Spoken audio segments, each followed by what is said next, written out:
fact that this is much shorter. We're talking less than 120 pages here compared to over 1,500. What got you there? Well, there's still a lot I don't like about it. I think that the disaster appropriation is excessive. I hate the farm subsidies, and I don't like the blanket debt extension. But here's what's the overwhelming factor for me, and that is I want Donald Trump to succeed.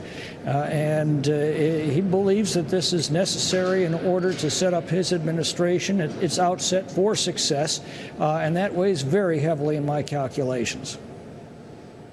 Well, and certainly the president-elect had been advocating for either a lifting of the debt ceiling or suspending it entirely before he lifts office. Even if you are willing to vote for this to help his future success, Congressman, how many of your colleagues do you think might not be able to swallow this particular measure? And I guess the following question after that is how many Democrats would need to sign on? Well, I can't read minds and I can't tell fortunes, but I can tell you this. Every Republican in the House of Representatives, and I believe every Republican in the Senate, wants Donald Trump to succeed. And I believe that that is going to carry the day, either through a suspension vote tonight if Democrats join us, or through a rules vote tomorrow if they don't. Well, as you talk about the success that you would like to see unimpeded for Donald Trump, do you see Elon Musk as playing a role potentially in disrupting that? It seemed to a lot of us yesterday as though Elon Musk was getting ahead of the president-elect with his pushback against this measure. What role should he be playing in this when he is not a democratically elected representative like you are? Well, Elon Musk and Vivek Ramaswamy and the entire DOGE team carries enormous credibility when it comes to cutting excess spending. They have no official role, but their influence is enormous, and they give credibility to the president-elect when he says that by raising the debt limit over the next 2 years, we're giving him the time to put in the reforms that are necessary to put us back on a course to fiscal responsibility. So I think Musk and Ramaswamy and the DOGE team give the president enormous credibility in asking for passage of this bill today.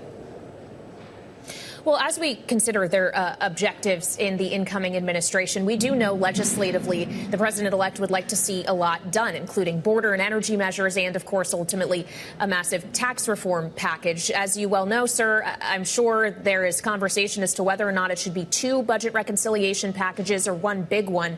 Just given the difficulty with which keeping the government open past tomorrow at midnight has proven to be, how confident are you that you could get through 2 reconciliation packages early in Trump's term when your majority that you are part of is going to be even smaller than it is now?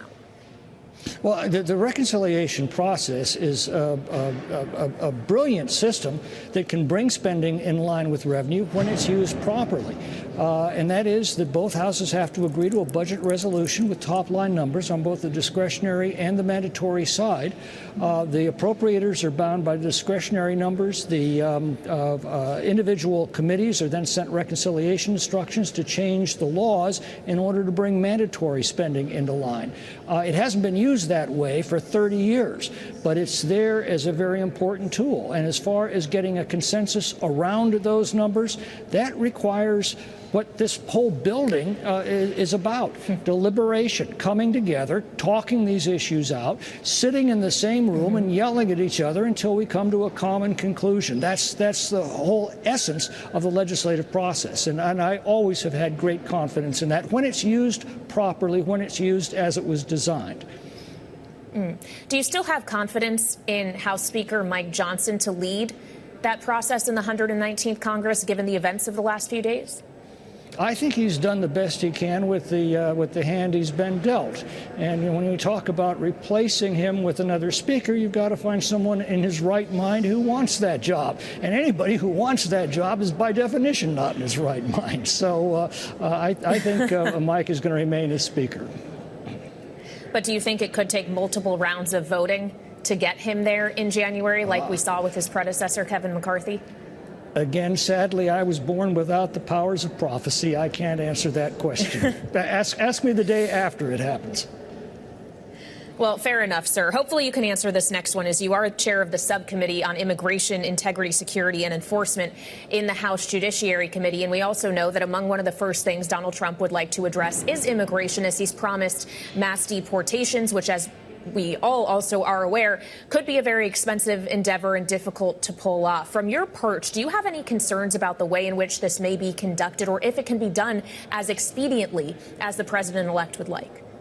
No, it's a very simple matter of actually enforcing the laws. If we're not going to enforce our immigration laws, we have no immigration laws. If we have no immigration laws, we have no border. And if we have no border, we have no country. This nation has suffered the worst illegal mass migration in recorded history. Very few nations that I'm aware of down through history have survived such an event as we are now in.